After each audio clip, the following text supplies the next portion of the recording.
अस्सलाम वालेकुम बच्चों, कैसे हो सब लोग? ठीक हो? अच्छा, ये 14 बच्चे हैं, मिलकर अटेंडेंस ले रहा हूँ और लेक्चर स्टार्ट करने लगा। तो हमने पहले जो है ना वो चैप्टर नंबर 7 कंप्लीट कर लिया हुआ है। ठीक है, चैप्टर 7 हमारा कंप्लीट हो गया और अभी हमारे पास दो ऑप्शन है, या तो हम चैप्टर 6 जो है वो स्टार्ट कर लें या फिर चैप्टर जो है वो 8 स्टार्ट कर लें। ठीक है, जो चैप्टर 8 है ना वो स्मूथ मसल पे है। उसमें स्मूथ मसल के जो है वो स्ट्रक्चर वगैरह बयान किया हुआ है, साथ में उसके एक्साइटेशन प्रोटेक्शन कपलिंग है। और जो हमारे पास चैप्टर 6 है उसमें स्केलेटल मसल का उसने स्ट्रक्चर वगैरह डिफाइन किया और उसकी टाइप्स हैं। तो मैं ये सोच रहा हूँ कि हम ना, चूंकि स्केलेटल मसल के बारे में हमको थोड़ा बहुत आइडिया होता है।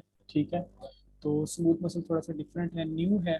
तो इसकी स्ट्रक्चर और इसकी एक्साइटेशन कॉन्ट्रैक्शन कपलिंग वगैरह जो है ना, कि किस तरह एक्साइट होता है, किस तरह कॉन्ट्रैक्ट करता है, इसको हम थोड़ा सा स्केलेटल के साथ कंपेयर करके ना थोड़ा सा पढ़ लेंगे। तो उससे ये होगा कि दोनों चीज़ें इकट्ठी याद रह जाएगी। तो आपको ये पहले स्लाइड नज़र आ रही है। एक तो मुझे कोई कंफर्म करके बता दे कि आपको ऑडियो जो है वो क्लियर है। ठीक है, जी भाई।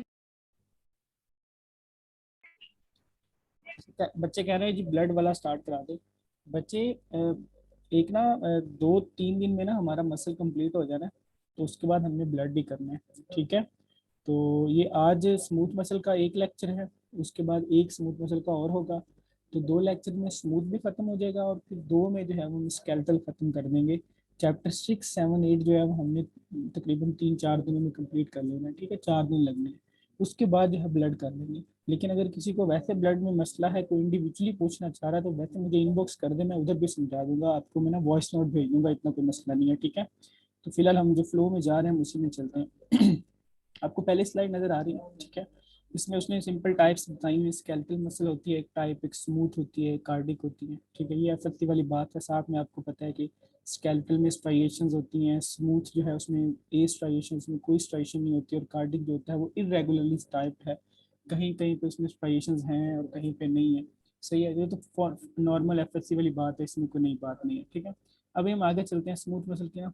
ये आपको गाइटन वाली डायग्राम नजर आ रही है। ठीक है, आपको पता है कि जब हम स्केलेटल मसल पढ़ते हैं तो उसमें जो जी लाइंस होती है ना, उन दोनों के दरमियान जो पोर्शन होता है ना, हम कहते हैं कि वो सार्कोमेर होता है। ठीक है, टू सक्सेसिव जी लाइन के दरमियान वाले पोर्शन को हम सार्कोमेर कहते हैं। ठीक है, यहाँ पे डिफरेंस ये होता है, यहाँ पे जी लाइंस नहीं होती, बल्कि यहाँ पे ये जो उसकी बॉडी है ना, जो स्केलेटल मसल फाइबर की जो सेल मेम्ब्रेन है, ये देखो, ये उसकी सेल मेम्ब्रेन है।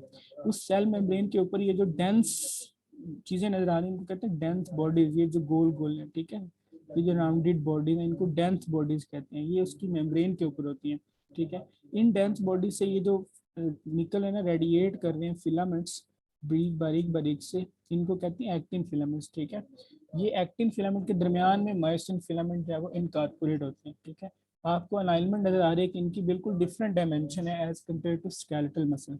तो हम ये कह सकते हैं कि जो डेंस बॉडीज हैं, ठीक है, ये डेंस बॉडीज एक्ट कर रही हैं जी लाइंस के तौर पर विद इन।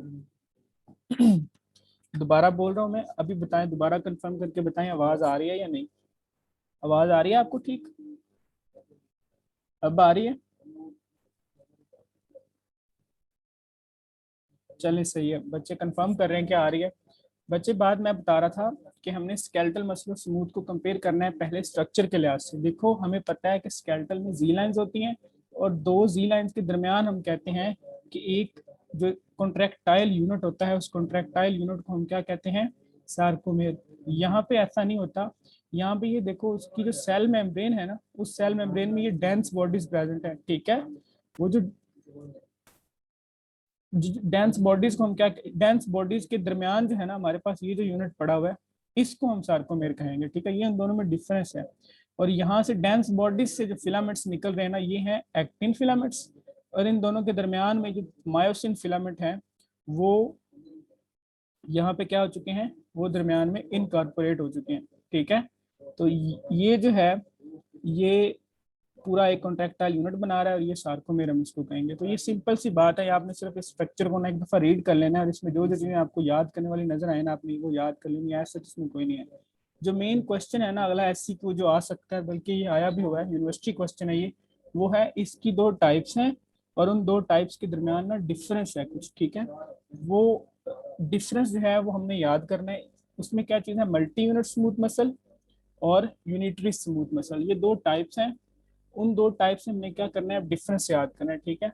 एक जनरल में आइडिया बता देता हूँ। मल्टी यूनिट होता है जिसमें ज्यादा सारे यूनिट्स होते हैं, ठीक है। और यूनिटरी होता है जिसमें एक ही यूनिट होता है।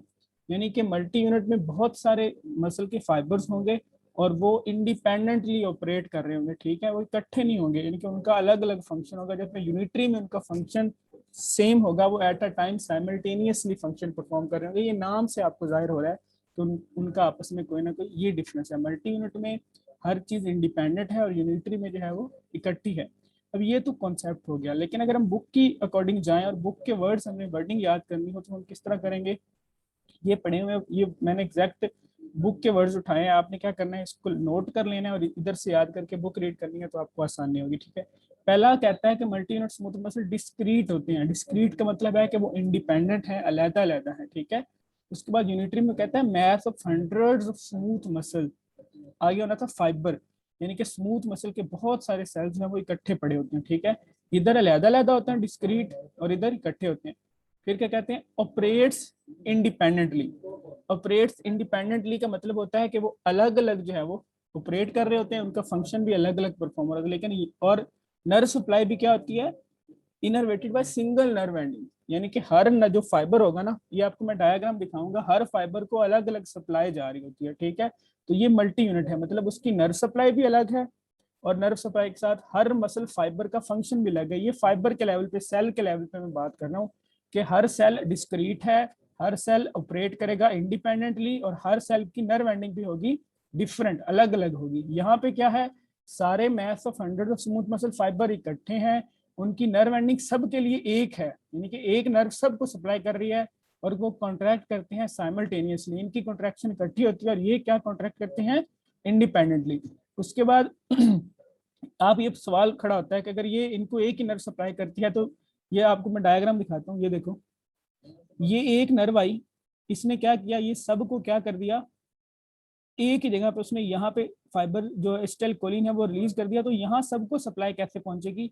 तो ये जो visceral type of smooth muscle है, या इसको हम यूनिटरी स्मूथ मसल कहते हैं, इनमें गैप जंक्शंस होते हैं, ठीक है। एक सेल और दूसरे सेल के दरमियान गैप जंक्शंस होंगे और वो जो इधर का एक्शन पोटेंशियल है वो सेल के गैप जंक्शन से दूसरे फाइबर में चला जाएगा और उससे अगले फाइबर में चला जाएगा। इस तरह क्या होगा कि वो थ्रू आउट जो है वो एक्शन पोटेंशियल ट्रांसफर हो जाएगा, ठीक है। लेकिन मल्टी यूनिट की आप देखो डायग्राम, ये देखो, मल्टी यूनिट में ये एक नर्व आई, वो आगे छोटी छोटी ब्रांचेस जिसको उन्होंने वेरिकोसिटीज का नाम दिया हुआ है, ये उस छोटी ब्रांचेस में डिवाइड हुई और वो जो छोटी ब्रांचेस है वो फिर हर फाइबर को अलग अलग जो है वो सप्लाई दे रही है। तो ये मल्टी यूनिट और यूनिटरी में डिफरेंस है। आगे एग्जाम्पल्स लिखी हुई है, iris muscle of the eye, ciliary muscle of the eye और पीलो इरेक्टर। अब ये मसल जो है आपने देखे नहीं है, मैं आपको दिखा देता हूँ। ये देखो, ये आपको स्लाइड में नजर आ रहा है, ये मसल जो है ना ये पीलो इरेक्टर है। आपने ये डायग्राम पूरी याद नहीं करनी ना, इसको आपने सिर्फ मैं दिखा इसलिए रहा हूँ कि आपके जेहन में रह जाए कि ये कहाँ पे होता है। तो पीलो इरेक्टर मसल ये भी एग्जाम्पल है मल्टी यूनिट की। उसके बाद ये सीलरी मसल आपको ये नजर आ रहा है, ये भी आई के करीब है कहीं, ठीक है। ये भी किसकी एग्जाम्पल है, मल्टी यूनिट की। फिर आप ये देखो, आपको ये नजर आ रहा है आयरस ये आयरस किसकी एग्जाम्पल है, मल्टी यूनिट की। आगे ये देखो ब्लड वेजल मैंने शो की हुई है, ये किसकी एग्जाम्पल है, ये देखो ये एग्जाम्पल है यूनिटरी की। तो आपने एक जनरल आइडिया जेन में रख लेना है, जितने भी स्मूथ मसल है ना जो विजरा के अंदर होते हैं, मिसाल के तौर पर हमारा यूट्रस है, उसके बाद यूरिटर्स हैं, उसके बाद यूरिनरी ब्लेडर है, और इनके दरमियान क्या होता है, ल्यूमन होता है, एक स्पेस होती है, ये हॉलो होते हैं। तो ये इस तरह के होते हैं ना, वो सारे के सारे यूनिटरी होते हैं, ठीक है। अब दोबारा हम देख लेते हैं मल्टी यूनिट स्मूथ मसल और यूनिटरी में क्या डिफरेंस है, कि मल्टी यूनिट डिस्क्रीट होते हैं और ये वाले डिस्क्रीट नहीं बल्कि इकट्ठे फंक्शन परफॉर्म कर रहे होते हैं। और मल्टी यूनिट ऑपरेट्स इंडिपेंडेंटली और नर्व सप्लाई क्या होती है, सिंगल नर्व एंडिंग होती है, ठीक है। जबकि यूनिटरी में एक ही नर्व टू ऑल सबको सप्लाई कर रही होती है। इनकी कॉन्ट्रैक्शन मल्टी यूनिट की इंडिपेंडेंटली होती है और यूनिटरी की जो है वो साइमल्टेनियसली होती है, ठीक है। एग्जांपल मैंने आपको दिखा दी, आयरस, सीलरी और pilo erector muscle of the आई, तीनों किसकी एग्जांपल है, मल्टी यूनिट की, ठीक है। और देखो ब्लड वेसल्स, जीआईटी, हमारा जितना भी जीआईटी का ट्रैक्ट है, स्टोमक वगैरह, यूट्रस और यूरिटर्स, ये क्या है, हॉलो हैं। तो आप इससे ध्यान में रख लो कि जिन जो हॉलो होंगे, ठीक है, और हमारे विजरा के अंदर होंगे। विजरा को आपको पता है, विजरा हमारे जो ऑर्गन जो कि हमारे जीआईटी के हैं या इस तरह के जो हॉलो ऑर्गन होते हैं ना वो विजुअल ऑर्गन होते हैं, ठीक है, वो सारे यूनिटरी होते हैं। उनकी एग्जांपल ये है। यूनिटरी स्मूथ मसल का दूसरा नाम विजुअल स्मूथ मसल भी होता है, ठीक है। तो ये आपको मैंने डिफरेंस करवा दिया। अब हम चलते हैं आगे, ठीक है, हम यहाँ तक पहुंच गए। अच्छा जी, अब देखो हमने वहां पे याद किया था excitation contraction coupling of skeletal muscle, ठीक है। मैंने आपको बताया था कि स्केलेटल मसल जो है उनमें क्या होता है, एक स्टिमुलस आता है। अभी अभी मैं स्केलेटल मसल की बात कर रहा हूँ। स्टिमुलस मैंने बताया था कि स्टिमुलस आता है सेरिबेलम से। क्यों सेरिबेलम से स्टिमुलस आता है? कि सेरिबेलम जो है वो हमारे वॉलेंट्री जो मसल होते हैं ना, जिनकी हमने वॉलेंट्री कॉन्ट्रैक्शन करवानी होती है, खुद अपनी मर्जी से करवानी होती है, तो वो सेरिबेलम से आता है, ठीक है। आपको याद होगा मैं भी स्केलेटल की बात कर रहा हूँ, ठीक है। तो उससे क्या होता है कि कैल्शियम गेटेड वो वोल्टेज गेटेड कैल्शियम चैनल्स होते हैं वो ओपन हुए, ठीक है। कैल्शियम जो है वो इनवर्ट आया था, उससे हमने उसे कैल्शियम कैलमोनिन से कंबाइन करवाया। कैल्शियम कैलमोनिन ने प्रोटीन काइनेज एक्टिवेट किए थे, और प्रोटीन काइनेसिस ने क्या किया था, फास्फोरिलेशन करवाई थी, ठीक है, साइनेप्सिन की, जिससे जो है वो साइनेप्सिन प्रोटीन एक्टिवेट हुई थी। और उस साइनेप्सिन प्रोटीन ने एसिटाइल कोलिन वेसिकल्स को एक्सोसाइटोसिस के थ्रू जो है वो साइनेप्टिक क्लेफ्ट में रिलीज करवाया था, ठीक है। और ये एसिटाइल कोलिन जो है वो पोस्ट सिनेप्टिक रिसेप्टर पे जाके लगा और उसने क्या किया, सोडियम का इन्फ्लक्स करवाया। ये सोडियम का इन्फ्लक्स ध्यान में रख लो, ये यहाँ पे भी होगा लेकिन यहाँ पे किसी और आयन का इन्फ्लक्स होगा, वो मैं आपको बताऊंगा। वहां पे सोडियम के इन्फ्लक्स होने से क्या हुआ था, वो एक्शन पोटेंशियल टी ट्यूब्यूल पे गया और टी ट्यूब्यूल पे पड़े थे डीएचपी रिसेप्टर्स, ठीक है। और उसने डीएचपी रिसेप्टर से रायानोडिन रिसेप्टर चैनल ओपन किए, जिससे कैल्शियम जो था वो cytosol of the skeletal muscle fibre के अंदर आया था। जिस वजह से क्या हुआ था, वो ट्रोपोनिन से कैल्शियम जाके मिला और उसने क्या किया, ट्रोपोमायोसिन को डिस्प्लेस किया, ठीक है। और एक्टिन और मायोसिन के हेड्स मिले और कॉन्ट्रैक्शन हुई। ये कॉन्ट्रैक्शन है स्केलेटल मसल की। लेकिन स्मूथ में जो कॉन्ट्रैक्शन है वो बिल्कुल डिफरेंट है, ठीक है। वो किस तरह डिफरेंट है, एक तो हमने वहां याद किया था कि वहां पे स्टिमुलस जो होता था वो कहाँ से आता था, नर्व का स्टिमुलस था, इलेक्ट्रिकल स्टिमुलस था, आयंस की वजह से था। बच्चे यहाँ पे जो स्टिमुलस है ना स्मूथ मसल में, वो कोई एक स्टिमुलस नहीं है। वो स्टिमुलस जो है वो स्ट्रेच का स्टिमुलस भी हो सकता है, ठीक है। वो स्टिमुलस जो है वो कोई हार्मोन हो सकता है। वो स्टिमुलस इलेक्ट्रिकल स्टिमुलस भी हो सकता है, ठीक है। कोई ऐसा लोकल फैक्टर उस पड़ा होगा, कोई ना कोई ऐसा लोकल फैक्टर केमिकल होगा, वो भी हो सकता है। लेकिन ये जो स्मूथ मसल के स्टिमुलस हैं या स्टिमुलाए हैं, ये अभी यहाँ पे डिस्कस नहीं हुए, ये इस चैप्टर के एंड पे हुए हैं। तो हम क्या करेंगे अभी, हम सिर्फ कॉन्ट्रैक्शन याद करेंगे कि कॉन्ट्रैक्शन किस तरह से होती है। जैसे हमने स्केलेटल मसल में सोडियम से एक्साइटेशन कॉन्ट्रैक्शन कपलिंग याद किया था ना, कि सोडियम के इन्फ्लक्स होता है और उसके बाद टी ट्यूब्यूल का जिक्र करते हैं और फिर हम कॉन्ट्रैक्शन करवाते हैं। तो यहाँ पे भी हमने सिर्फ उतनी बात फिलहाल याद रखनी है आज के लेक्चर में। अगले लेक्चर में हम आगे जाएंगे। चलो अब हम चलते हैं, ये देखो ये हमारे पास क्या चीज़ है, मेम्ब्रेन है, ठीक है। इस मेम्ब्रेन पे कोई ना कोई स्टिमुलस आना है। स्टिमुलस मैंने अभी आपको बताया कि आपने याद नहीं करना, स्टिमुलस हम अगले लेक्चर में देखेंगे। अभी मैंने कहा कि सिर्फ कोई स्टिमुलस आ गया, उस स्टिमुलस की वजह से आउटसाइड से कैल्शियम इनवर्ड मूव करता है, और उसी स्टिमुलस की वजह से सार्कोप्लाज्मिक रेटिकुलम से भी कैल्शियम जो है वो साइटोसोल के अंदर आता है। ये देखो कैल्शियम आ गया, ठीक है। वहां पे इन्फ्लक्स किस आयन का हुआ था, सोडियम का। यहाँ पे आपने याद रखना है कि इन्फ्लक्स किस आयन का हो रहा है, कैल्शियम का, ठीक है। ये जो टोटल अंदर वाला एरिया है ये क्या है, ये स्मूथ मसल का साइटोसोल है, ये उसके अंदर स्मूथ मसल सेल के अंदर हो रहा है। अब कैल्शियम अंदर आके कैलमोडलिन प्रोटीन से कंबाइन कर गया, और कैलमोडलिन जो है वो MLC के मायोसिन लाइट चेन काइनेसिस, आपको पता होगा काइनेज का फंक्शन क्या होता है, फास्फोरिलेशन। तो MLC या मायोसिन लाइट चेन, तो जो इसकी फास्फोरिलेशन करवाएगा उस एंजाइम को हम कहेंगे मायोसिन लाइट चेन काइनेज। तो कैल्शियम कैलमोडलिन से कंबाइन करके मायोसिन की लाइट चेन काइनेज एंजाइम को क्या कर देंगे, एक्टिव। ये एक्टिव एंजाइम क्या करेगा, MLC मायोसिन लाइट चेन की फास्फोरिलेशन करवा देगा। कौन, मायोसिन लाइट चेन काइनेज। जब इसकी फास्फोरिलेशन हो जाएगी तो मसल क्या कर देगा, कॉन्ट्रैक्ट, ठीक है। तो हमने क्या कर दी, कॉन्ट्रैक्शन इसकी करवा दी, ठीक है। अभी जब हम स्केलेटल मसल पढ़ते थे तो हम कहते थे कि कॉन्ट्रैक्शन के बाद क्या होता है, जो एटीपी होता है ना, हम एटीपी पंप यूज करते थे, और उस वजह से क्या होता था, एटीपी जो है वो एनर्जी यूज करके हम कैल्शियम को जो था सार्कोप्लाज्मिक रेटिकुलम के अंदर मूव करते थे, ठीक है, जिस वजह से रिलैक्सेशन हो जाती थी। यहाँ पे रिलैक्सेशन का मैकेनिज्म भी डिफरेंस है, ठीक है। यहाँ पे क्या होता है, फास्फेटेज एंजाइम, आपने एंजाइम के लेक्चर में पढ़ा होगा, एंजाइम का लेक्चर जो आपने लिया होगा उसका क्या उसे कहते हैं, बायोकेम का। तो फास्फेटेज ने क्या किया था, जो कि डीफास्फोरिलेशन करवाता है, ठीक है। तो यहाँ पे एक एंजाइम है फास्फेटेज, वो इस मायोसिन लाइट चेन काइनेज को क्या करेगा, इनएक्टिवेट। जब वो इनएक्टिवेट होगा तो मायोसिन लाइट चेन क्या हो जाएगी, डीफास्फोराइलेट। तो पहले जब वो फास्फोरिलेटेड थी तो वो एक्टिव थी, वो एक्टिव फॉर्म में उसने कॉन्ट्रैक्शन करवाई थी, और जब वो डीफास्फोरिलेटेड होगी तो वो इनएक्टिव होगी, ठीक है, चेन, जिस वजह से क्या होगी, मसल की रिलैक्सेशन, ठीक है। रिपीट कर दूं या आगे चलूं, चैट में मुझे बताएं, रिपीट करूं या आगे चलूं, एनीवन?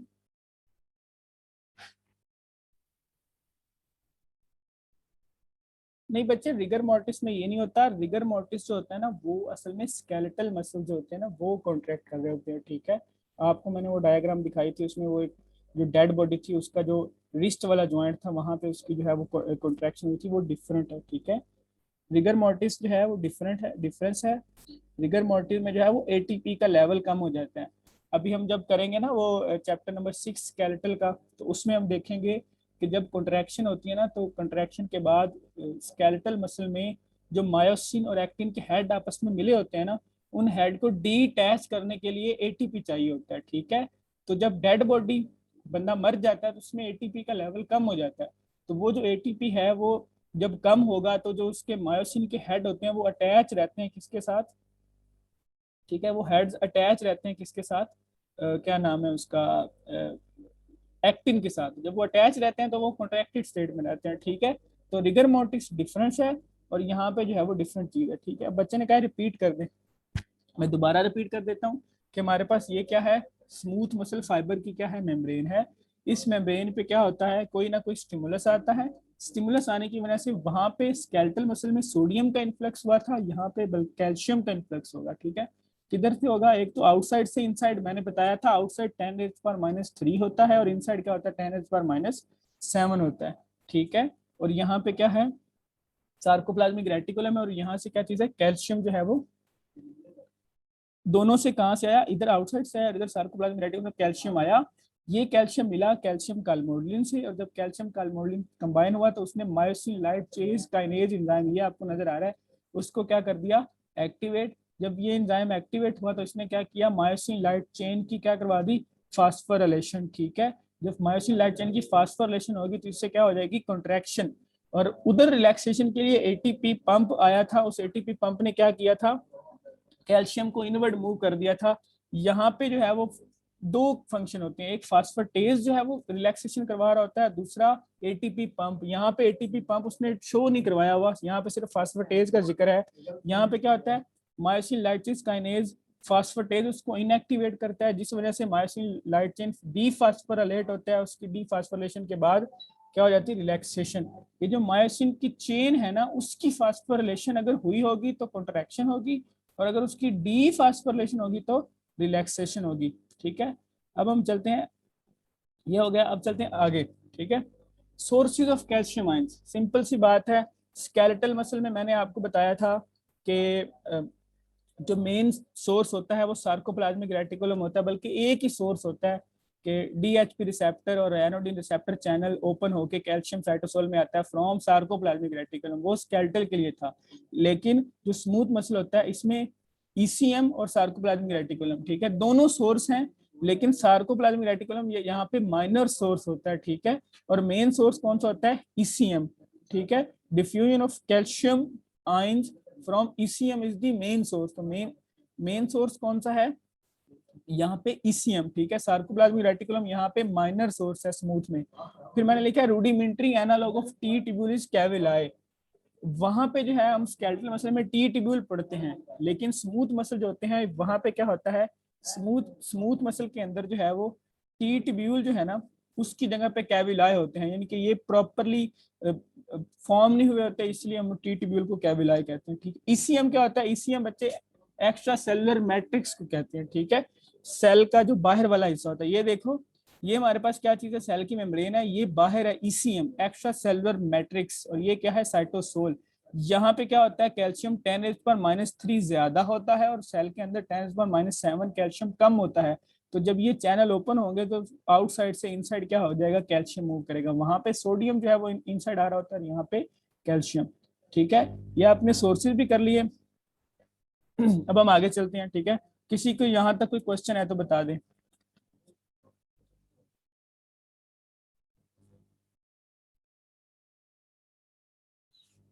चलें जी, अब ये देखो, ये है रोल ऑफ एटीपी पंप क्या होता है, रोल ऑफ मायोसिन फॉस्फेटेज क्या होता है। ठीक है, इन दोनों का रोल एक ही होता है। ठीक है, दोनों ने क्या करना होता है, रिलैक्सेशन करवानी होती है। ठीक है, वहां पे स्केलेटल मसल में सिर्फ एटीपी पंप जो होता है ना, वो क्या करता है, कैल्शियम का वापस पंप कर देता है कैल्शियम को सार्कोप्लाज्मिक रेटिकुलम में, स्केलेटल में। यहाँ पे दोनों चीजें रोल प्ले कर रही है। ठीक है, एटीपी पंप भी कर रहा है और मायोसिन फॉस्फेटेज भी कर रहा है।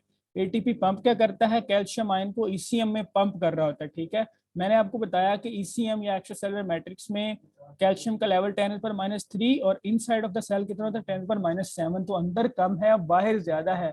जब आप लो से हायर जाएंगे तो उधर आपको क्या करना पड़ेगा, एनर्जी का यूज करना पड़ेगा। ठीक है, तो इस जो पंप है वो ईसीएम में भी और सार्कोप्लाज्मिक रेटिकुलम में भी क्या कर देता है, कैल्शियम को पंप कर देता है। इससे मसल क्या रहता है, रिलैक्स। फिर आता है role of myosin phosphatase. Myosin phosphatase का मैंने ऊपर भी बता दिया कि वो मायोसिन की लाइट चेन को डीफॉस्फोराइलेट करता है, जिससे वो इनएक्टिवेट हो जाती है। और इधर ये स्पेलिंग गलत है, रिलैक्सेशन, रिलैक्स लिखना था कि रिलैक्स हो जाएगा क्या चीज, स्मूथ मसल। दोनों क्या कर रहे थे, स्मूथ मसल को रिलैक्स कर देते हैं। फिर मैंने लिखा कि myosin phosphatase can be a cause of latch mechanism. ये आपने नहीं पढ़ा, मैं आपको आगे पढ़ाता हूँ कि लैच मैकेनिज्म क्या होता है। अभी तक किसी को कोई मसला हो तो बता दे।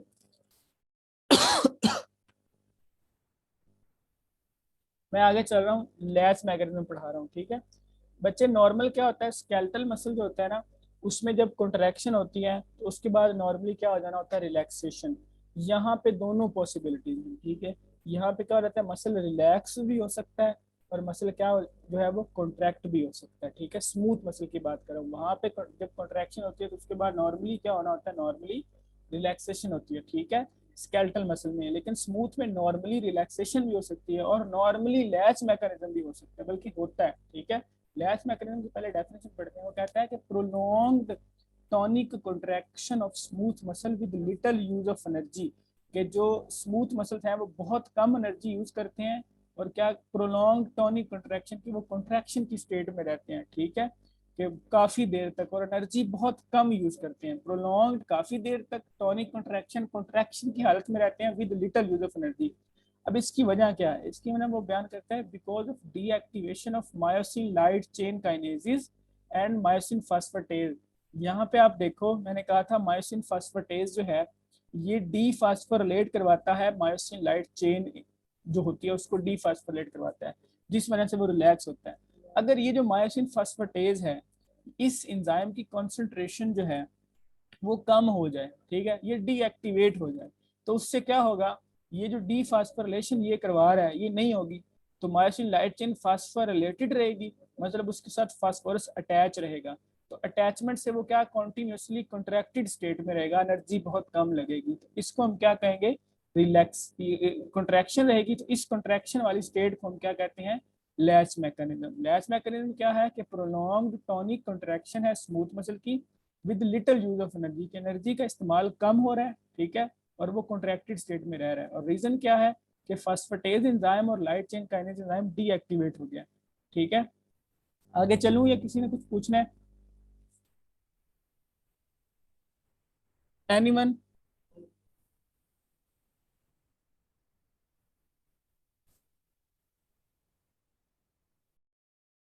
चले, मैं आखिरी आज की स्लाइड है। अगला मैकेनिज्म है स्ट्रेस रिलैक्सेशन मैकेनिज्म और रिवर्स स्ट्रेस रिलैक्सेशन मैकेनिज्म। ये बहुत सिंपल सी चीज है कि हमारे जो स्मूथ मसल होते हैं ना, विजरल वाले स्मूथ मसल जिनमें ल्यूमन होता है, ठीक है, विजरल वाले स्मूथ मसल को अगर हम कोई ना कोई ऐसा उन पे फोर्स लगाएं और उन फोर्स लगाने की वजह से उसमें कोई ना कोई चेंज आएगी, या उनका वॉल्यूम ज्यादा हो जाएगा या उनका वॉल्यूम कम हो जाएगा। तो ज्यादा होगा तो भी वो अपनी ओरिजिनल हालत पे वापस आ जाते हैं विजरल वाले स्मूथ मसल, और अगर उनका वॉल्यूम फोर्स लगाने से कम होगा फिर भी वो अपने ओरिजिनल हालत में आ जाती हैं। ठीक है, तो इसको स्ट्रेस रिलैक्सेशन और रिवर्स स्ट्रेस रिलैक्सेशन कहते हैं। कैसे? मिसाल के तौर पर मैंने यूरिनरी ब्लैडर को क्या किया, आप यूरिनरी ब्लैडर जो होता है उसमें जब यूरिन आता है तो वो क्या कर जाता है, एक्सपैंड कर जाता है, लेकिन सडनली एक्सपैंड करने के बाद वो अपनी ओरिजिनल हालत में भी आ जाता है। ठीक है, तो ये होता है स्ट्रेस लगाया, ठीक है, जिस वजह से क्या हुआ, वॉल्यूम इंक्रीज हुआ, देन रिटर्न्स टू ओरिजिनल, तो वो इंक्रीज होने के बाद अपने ओरिजिनल पे वापस आ गया, तो ये क्या चीज है, स्ट्रेस रिलैक्सेशन मैकेनिज्म। ठीक है, दूसरा हमारे पास है रिवर्स स्ट्रेस, के फोर्स लगाने के बाद वॉल्यूम क्या हुआ, डिक्रीज हुआ। ठीक है, डिक्रीज हुआ, ठीक है, और then returns to the original, तो इसको हम क्या कहते हैं, रिवर्स स्ट्रेस रिलैक्सेशन मैकेनिज्म। तो ये आज का टॉपिक कंप्लीट हो गया। किसी का कोई क्वेश्चन है तो मुझसे पूछ ले, एनीवन?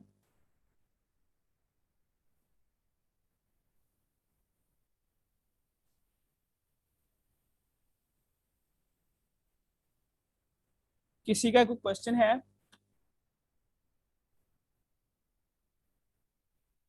हेलो, खत्म कर दो लेक्चर?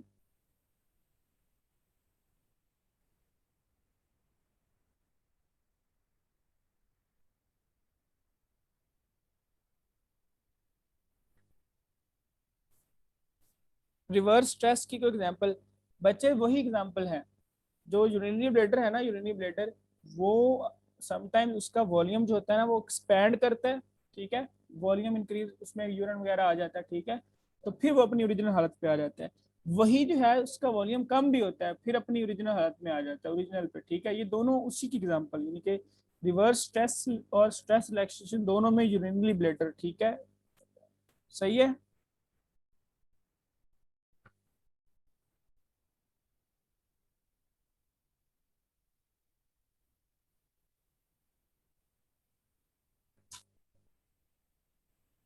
अच्छा, एक बच्चे ने और सवाल पूछा था कि सर इनमें क्रॉस ब्रिजेस का कोई काम नहीं।